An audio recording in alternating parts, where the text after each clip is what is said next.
निर्भीड निष्पक्ष वृत्तांकनाचा बुलंद आवाज, राजसत्ता न्यूज।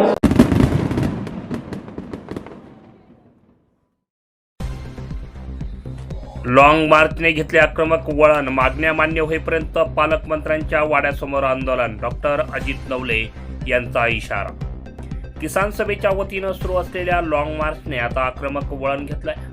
शासनाकडून मागण्यांवर लेखी निर्णय मिळेपर्यंत आंदोलन मागं घेतलं जाणार नाही असा ठाम इशारा किसान सभेचे राज्य सरचिटणीस डॉक्टर अजित नवले यांनी दिला आहे।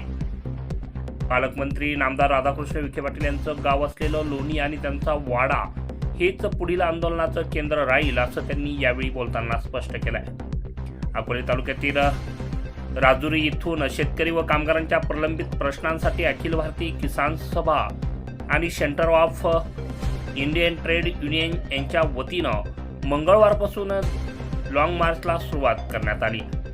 यापूर्वी नाशिक, ठाणे, पालघर तसेच 2023 मध्ये झालेल्या अकोले लोणी लॉंग मार्च दरम्यान शासनानं मान्य केलेल्या मागण्यांची अंमलबजावणी व्हावी, त्याचबरोबर नाशिक पुणे हायस्पीड रेल्वे प्रकल्पासंदर्भातील आश्वासनांवर ठोस कार्यवाही व्हावी या प्रमुख मागण्यांसाठी आंदोलन छेडण्यात येत आहे। बुधवारी रात्री संगमनेरात दाखल झालेल्या या मोर्चाचा पहिला मुक्काम श्री क्षेत्र निझर्णेश्वर येथे होत असून त्यानंतर आंदोलनकर्ते थेट लोणीकडे कूच करणार आहेत। निझर्णेश्वर ते लोणी या दरम्यान सुमारे 20,000 आंदोलनकर्ते सहभागी होतील असा विश्वास डॉक्टर नवले यांनी व्यक्त केलाय। दरम्यान काल 4 मंत्र्यांसोबत झालेल्या बैठकीत सकारात्मक प्रतिसाद मिळाल्याची माहिती देताना त्यांनी सांगितलं आहे।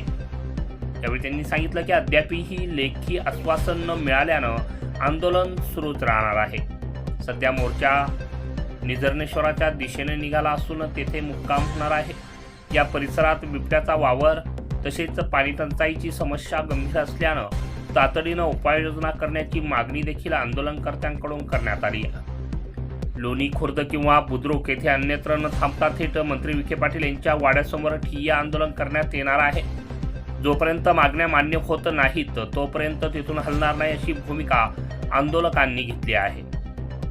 या आंदोलकांच्या मागण्या आहेत: अहिल्यानगर जिल्ह्यातील वन जमिनी व गायरान जमिनी कसणाऱ्या शेतकऱ्यांच्या दाव्यांची पुन्हा पडताळणी करणं, घरांच्या तळ जमिनी नावे करणे, बांधकाम कामगारांसाठी सर्व आजारां व वैद्यकीय योजना लागू करणे, देवठाण व बोटा स्थानकांसह पूर्वीच्या सर्वेक्षणानुसार पुणे नाशिक हायस्पीड रेल्वे मार्ग निश्चित करावा, शालेय पोषण आहार कर्मचारी, अर्धवेळ परिचार, अंगणवाडी आशा सेविका व ग्रामपंचायत कर्मचाऱ्यांच्या मानधनात वाढ करून त्यांना शासकीय कर्मचाऱ्याचा दर्जा देण्याबाबत, भंडारदरा परिसरातील आदिवासींना सिंचन व पिण्याच्या पाण्याची सुविधा उपलब्ध करून देणे, निराधारांना किमान 5,000 रुपये मानधन देणे, वर्ग 2च्या जमिनी वर्ग 1 मध्ये रूपांतरित करणे आदी मागण्यांचा यामध्ये जो आहे तो समावेश करण्यात आला आहे। यावेळी आता हा लॉंग मार्च